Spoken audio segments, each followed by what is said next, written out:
There we go. We should be good.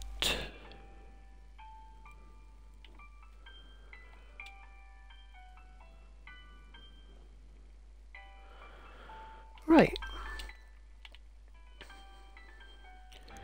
We are going to go to Ravenhurst next. I could just teleport there, but we're going to, you know, be nice, use the way shrine, and show you what I've done with that place. I should mention that these streams were basically an excuse not to go around taking a whole bunch of pictures from my friend Pirate Steve. Because I was talking to him about the companion houses I'd made, and he's like, oh, send me lots of pictures. And I'm like, that's a lot of work. How about I just stream them instead? Which, you know, kind of works out.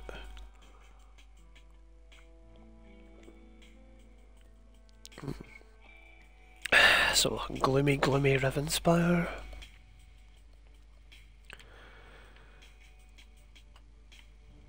Oh yeah, I travelled outside of it. Doy.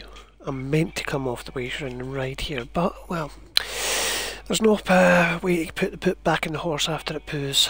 So, welcome to Ravenhurst. See, when I bought this place, it was initially going to be a pub. And that didn't happen. Mostly because I got sidetracked with this, like, companions housing idea. So, as you will see, I have made my own little entryway with the Leonin walls. I couldn't phase them above the door, but it's like dim enough just in here that you can't really distinguish the difference between the existing plaster and the Leonin stuff, at least not here. So we come in and we've got our storage chests and a couple of paintings. I know this one's floating, but the positioning was a bit of a bugger. Let's pull this back a bit. And nothing's showing through. And is it? It's not quite so visibly floating, so count that as a win. So put the doorway there, and I'm not sure about Isobel's personality right now, so I went along the lines of her being quite studious, so lots of bookshelves. And again, we stocked the kitchen and pantry very well. Oh, no. I'm a muppet. Need to move the game. Honestly, you would think I would remember these things. Oh dear. So and you can go.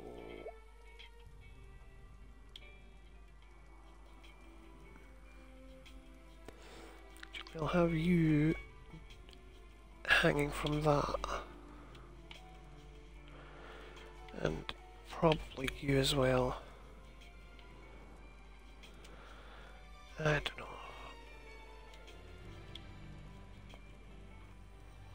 There's a reason why I don't really think of myself as all that great at housing, and it's mostly because I do fuck-ups like this.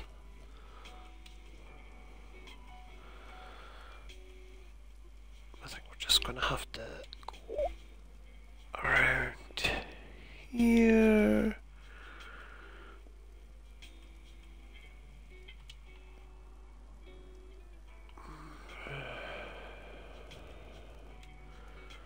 Just a little further.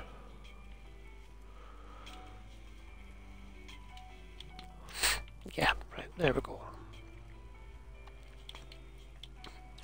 Alright, and we move you back here.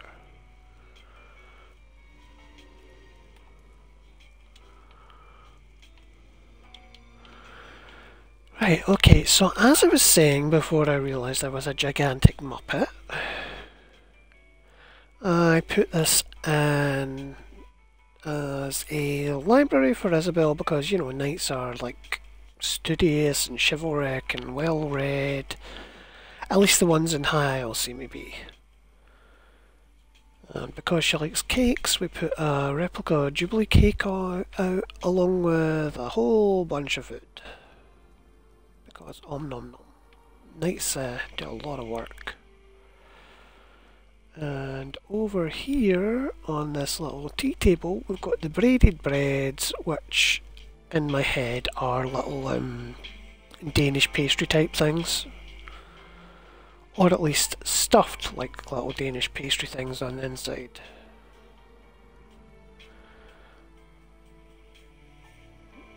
The auger isn't working here either. Let's see, was you working? No, you're going to pull me in and make me go left. And the auger... What about you? You working? Ah, there we go.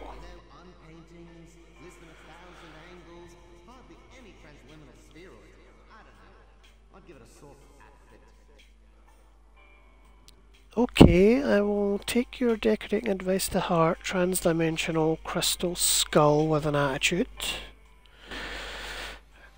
Okay, over here we've got a nice little reading nook. Again, another pile of those well-read books. Book here to help partition off the kitchen, and another one of the glowy pink crystals because, as I said in Ember's video, I really do like them. This bedroom was a bit interesting to try and do. See, the elsewhere walls fit into the framework here quite well, but that sloped ceiling there was kind of a pain in the ass to work with. So I put a wall down and pulled it forward. I lose a little bit of area, but I don't have to like deal with the slope. I used one of the barnacle posts from Fort Ammo as a support beam to hang the curtains on, so that they kind of block the view up. Because you don't want anyone like seeing you if you're wandering about in the nutty. Isabel is not particularly magically inclined herself, but I like to think that Ember gave her these books and she's too polite to throw them away. Maybe one day she'll read them, maybe she won't, but you know, she has the option. Over here we've got the laundry basket and some shelves, a wee statue of Sai Sahan, who, you know, I think she'd get on really well with. And it's mostly Sai Sahan because we don't have a little statue of Lyris Titanborn. Spare laundry here, the Songs of Pelinal. When Mayhem rolls around, I need to get a volume 1 because that's the only one I'm missing. Bed here, and you know, the drawers there. So this is the interior. You'll notice I don't have Isabel wandering about. I don't have her rapport maxed out just yet, so she's next on the list of things to do. When I do get her, she'll be out here. So I didn't like the flooring for this place. So I tiled it with the Solitude platforms, and I fenced this bit off with a little retaining wall and rhododendrons because I didn't want to make another Solitude tile platform just to fill up the space, and I wanted to use some greenery. I used the shade trees from Alinor on the other side of the wall to get rid of some of that empty skybox space. It felt really exposed without the trees. We've got a nice little outdoor reading nook with a skooma bubbler. Not for Isabel, it's just, you know, for Ember when she visits. And that chimney is phased into the wall. It's the things you overlook when you're in a decorating frenzy. Got Fizz and Izabi here. I could have used the crows, I could have used Tithus and Nazemi, I could have used the robots, but I decided the cats were easier to deal with. Mostly because you can just like feed them and let them sleep in there or curl up on the reading nook Shaylong. Pirari is not in this house because Isobel would not associate with thieves, so we just have to imagine her lurking in the wilderness, waiting for Izabi or Fizz to do a shady deal. Over here we've got Isobel's little pet war pug. The Covenant Breton Terrier. Doesn't look like a terrier to me, it looks like a pug. Mind you, I'm a cat person, so don't trust my judgment. Food and water for him. Over here we've got a Shrine of the Eight, dedicated to Stendar, because, you know, knights like the divines, you know, they worship the divines in Stendar. Over here there's a broken sword. I'm either leaning towards the possibility that it's a family memento or the sword of an honoured enemy. I was toying with the idea of putting an alliance shield down here. It would have to be Ebonheart or Aldmeri though. It's a thought I haven't quite decided on. Got a little sundial over here. Although I should probably put it here.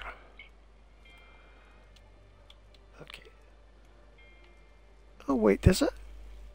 Does that thing move?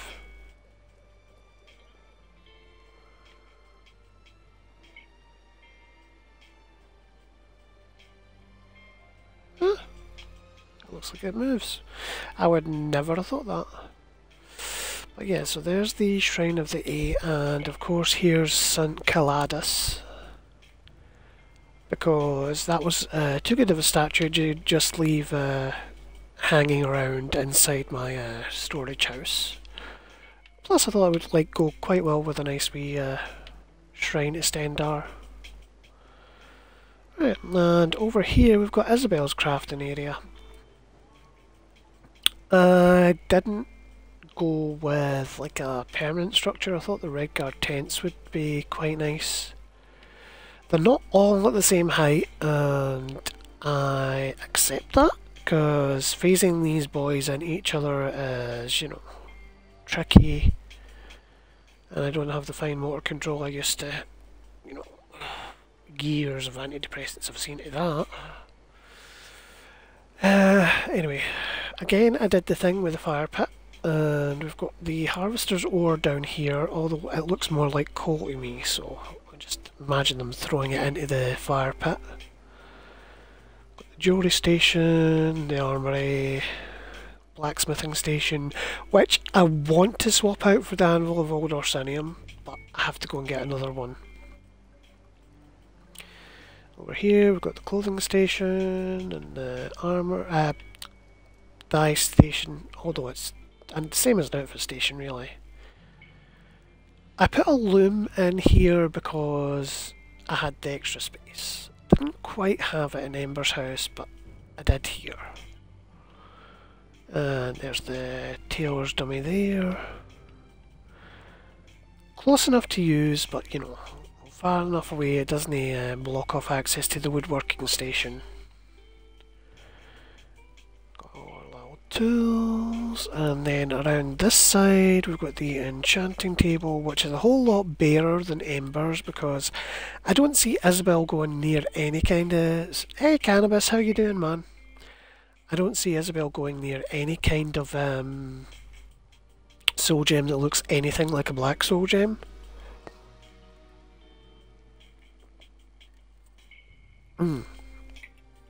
So she's just got a basic enchanting table. I think she views it as a necessary evil. Over here, the vampiric cauldron. We're going to say she thinks she's brewing a vampire antidote. poison maker's cabinet and potions and stuff here because, I don't know, you have to make antidotes out of something like.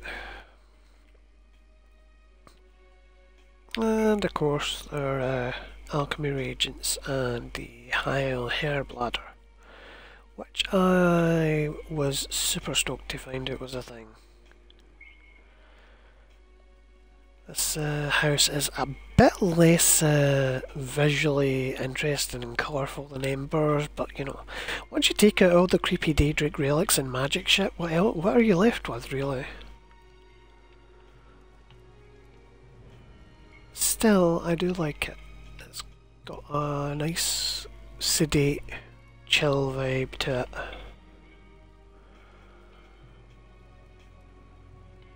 Plus, who doesn't love the pug? Look at the pug.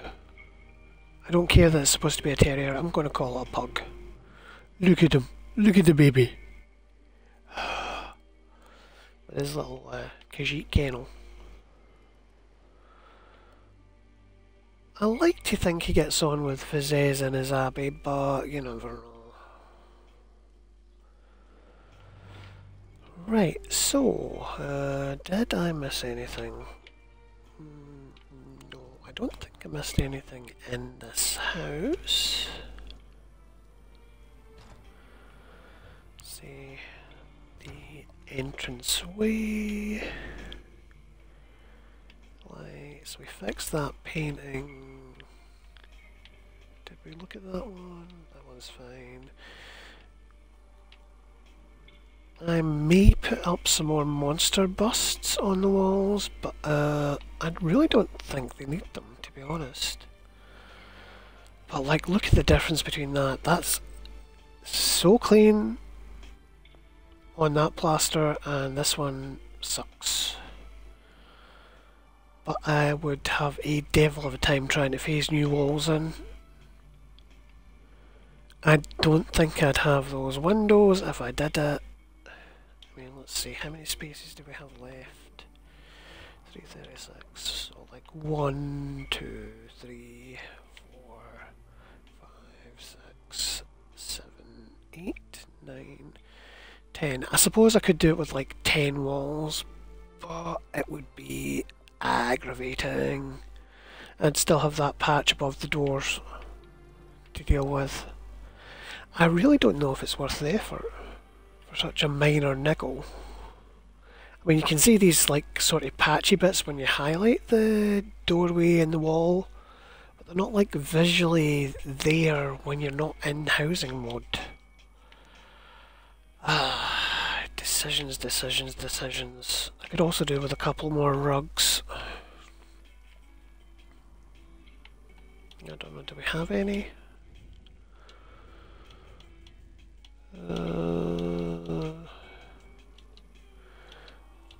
Okay, we are going to have a quick travel to Prize Pinnacle and check for rugs. Please, no one laugh at the mess. It's a storage house. It's what it's designed for.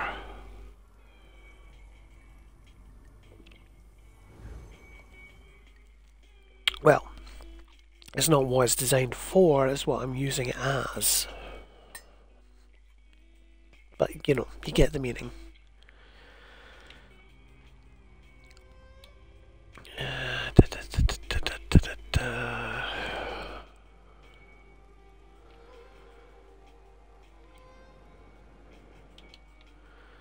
Okay, that Britain rug was...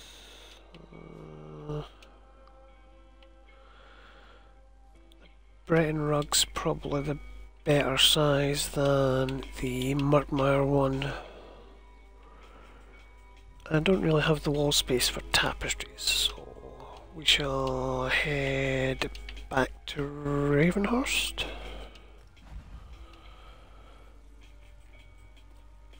And drop the rug. And hope it looks okay.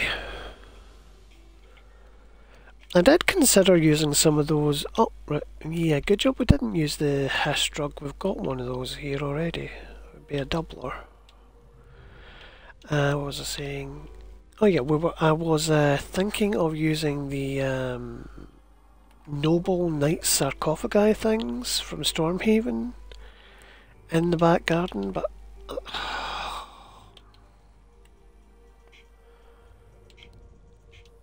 I hate when the rugs do that. Like, just put them on the floor and then they vanish. Right, but there we go. Okay, much better.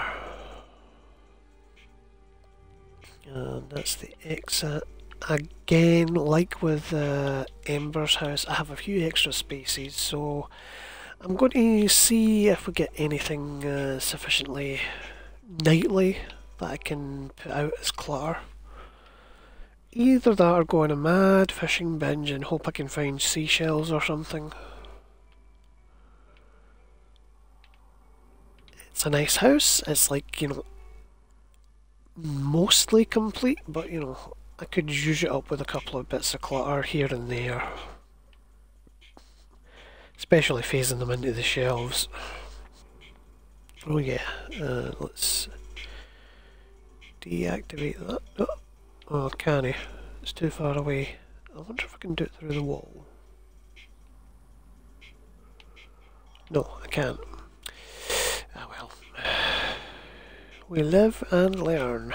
Let's close that.